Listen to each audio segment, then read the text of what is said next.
Instagram, the ultra-secure way to find your evidence of people hiding stuff in plain sight. Pro tip, Instagram chicken lovers, as two separate words, not a hashtag. Now I want to point out, understand, after you get past all of these Pizzagate reference posts, Instagram is literally notorious for one thing and one thing only. Overly self-absorbed people with cell phone cameras taking pictures of their meals. Prefacing it one more sledgehammer to the groin time. Instagram is a food porn website, just as much as YouTube is normally a place to put your cat vids. Next image. James Alefantis Instagram. And no, that doesn't mean infant. Now, when you type that in, you get this. The trouble with this is Instagram doesn't require you to confirm who you are. But here are all the images you people keep downloading. I'm not leaving them on the image here for very long. Now, all of you sleuths out there, you super duper sleuths, that Instagram, the jimmycomet account on Instagram. Now it's jimmycomet. Why is it jimmycomet? Okay, next. We're going to just do, I'll just do this here. One moment, please. So I've got to tap here, and we got to try to move this down. Now there's the image, jimmycomet, James Achilles alefantis, and this is the earliest imaging I could get is around November 2016. I've turned off the style sheets for the page so it'll actually let us look at the images. This is what's actually up there that anybody bothered archiving. I'm going to show you all of it that I'm going to put up with.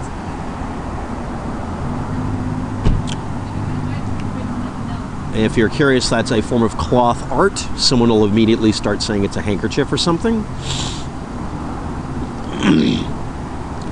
That's a party where now people are going to say that was something morally wrong, of course, because they have to.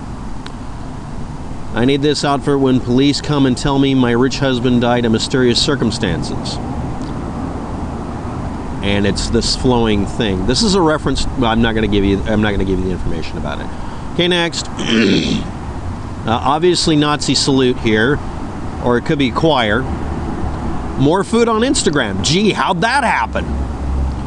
Photography reinvented the such and such. It's a picture of a mall. Someone was a mall rat that day, and they went to the mall and had that. This is a picture of someone's upper shoulder. An American flag. Oh, obviously something wrong here. And two guys arm wrestling. Okay, let's look at the next image. This is, in case you aren't able to figure this out, I'm going to try to get this thing to behave itself, but it's going to argue a lot. Like, seriously a lot. I want to point out something to anybody who wants to go look at Instagram or any social networking site. They're designed to be incredibly hard to navigate for a normal person. Now, this is the other snapshot. It's identical. Okay? Now, let's look at one that may be something completely different. Now, this is November 6th. The other one was from November as well, of 2016. This was done using a slightly different way of grabbing the information. It referred to a particular image or ID code, max ID, and that made it to where the Instagram page would increment. That's a basic thing that you super sleuths are supposed to do, right? You're supposed to want to get all the evidence. Okay, well, this is the extent of it. That's called topiary. It's a picture of some guy and another person. You can decide that's anybody you want. Some guy standing in a doorway in a rather well-decorated building. Two guys, it looks like they're dancing, actually. It doesn't look like they're kung fu fighting. I'm sorry, the headphones. This is a picture of a chunk of marble that's damaged. That's a false effect ceiling, making it look much bigger than it is. I'll look up the link for that. Here's three people sitting at a mini bar, it looks like. You can identify them, I'm sure. Okay, so no, oh, there's the food. Okay, now you know that you're on Instagram because there's food. Some artwork and a chair with a hunk of rope going up and over. You can decide that means something. Here's this image. Okay, we got, it looks like a kid biting, and obviously some sort of, okay, there's your incriminating evidence. Okay, next.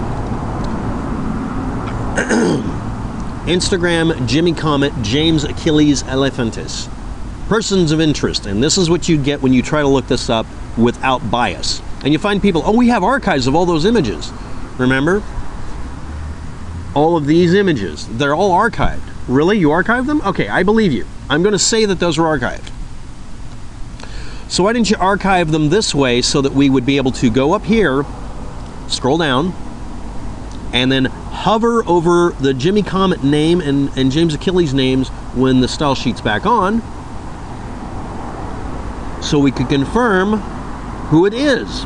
There were 779 posts, and this is the only thing that was archived?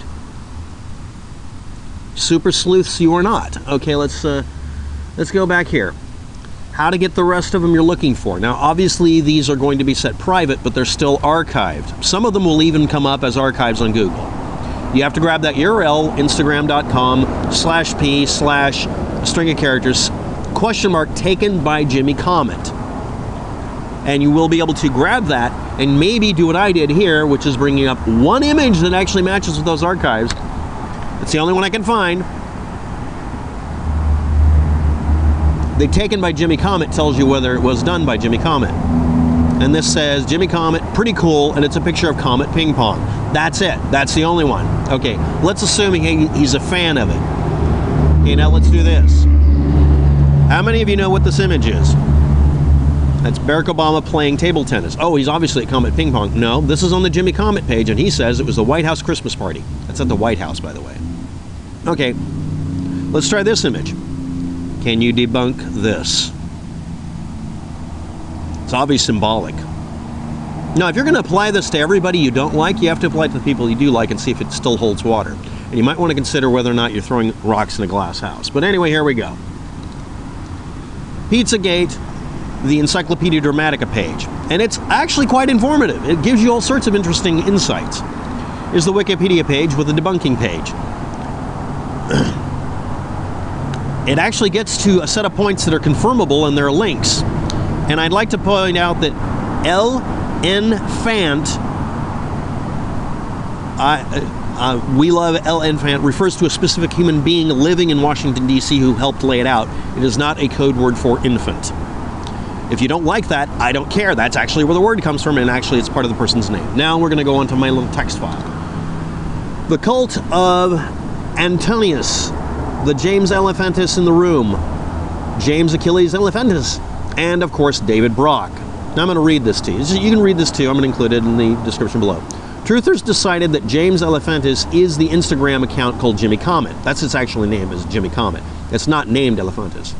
It was changed at one point. Yes, someone made the their Instagram channel from jimmycomet, which would be directly connected to James alefantis, but it's James Achilles alefantis. Since the profile said that, that of course means it, right? And it uses Antinous as its 780 post avatar. That's a Greek person who became associated with homosexuality in the West, but the Greek hero of the Trojan War, Achilles, is the central character in Iliad. Why would someone get that wrong and put up the wrong image if they're a reasonably well-educated, very well-connected person? Everybody's claiming the guy's a brilliant person or incredibly, evil genius, okay? All right, next. The James alefantis, I can't pronounce his name correctly, Wikipedia article was built 2016, December 26th. It only started then at 2100 hours. Just to say one thing, that James alefantis was paid $850,000 blackmail settlement by David Brock because they were involved. That's the connection to the White House, they're all connected. Everybody in Washington, D.C. is connected, and restaurateurs always schmooze politicians and rich people because that's how they become rich restaurateurs. Ask anybody running a restaurant, they will not contradict me. Don't even bother talking to me right now. Okay, let's look at David Brock. He was born November 1962, began his career as a right-wing Freudian slip joint player, a right-wing investigative reporter, that should be in quotes, during the 1990s, who wrote the Troopergate story and the Real Anita Hill book, which led to Paula Jones filing a lawsuit against Bill Clinton. In the late 1990s, he switched sides to the Democratic Party. He's a turncoat, and everybody wants to kill him. In particular, with Bill and Hillary Clinton, he became connected. 2004, he founded the liberal media watchdog group Media Matters for America and is now an American politician, operative, author, and a commentator, the special taters like you and me, who has been one of the most influential operatives in the Democratic Party, according to Time magazine, comprehensively monitoring, analyzing, correcting, and outing conservative misinformation and outright propaganda, I might add. But then again, he used to do that to the Democrats. He's a right-wing character assassin turned left-wing character assassin. That's what I'm putting in. His simultaneous involvement with Correct the Record and American Bridge and Priorities USA raised legal questions, given that the first two groups had worked closely with the Clinton campaign, while Priorities USA is legally prohibited from doing so. Residual unease among liberal operatives that Brock's conversion story fits into a pattern of opportunism and self-promotion rather than ideological transformation. Obviously, he's an opportunist. He's a hit piece writer. Anyway, the problem with Brock's credibility, once you admit you've knowingly written false things, how can we know that we should believe what you write? We shouldn't. He's a fake news generator, and he did it for the Republicans first. And they hate him for turning sides only because he's an effective weapon and it's being used against them. They trained him, he's gone against them. So let's get him.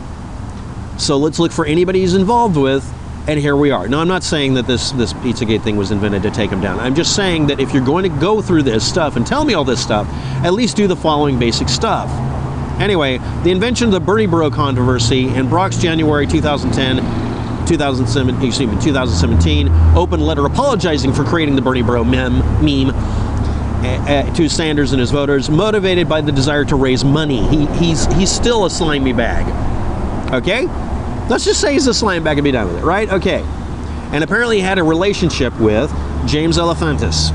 And the only thing on the Wikipedia article, when it was put up originally, it included other details, but its main purpose was to point that out because there was a Fox News page that came up that day, and they decided to connect them. You know, because we have to do Pizzagating. All right?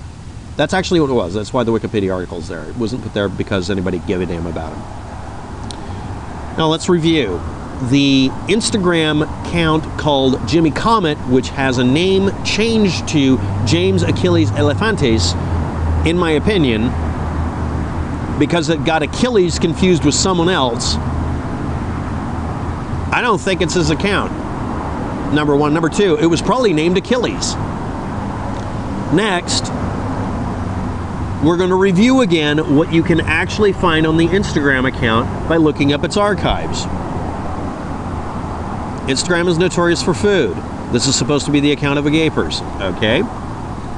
Not that I'm saying it can't be, but that's what comes up when you look up the two really stable archives. And then when one person did their job and did an archive of more than that page, you get this stuff, which is even less food.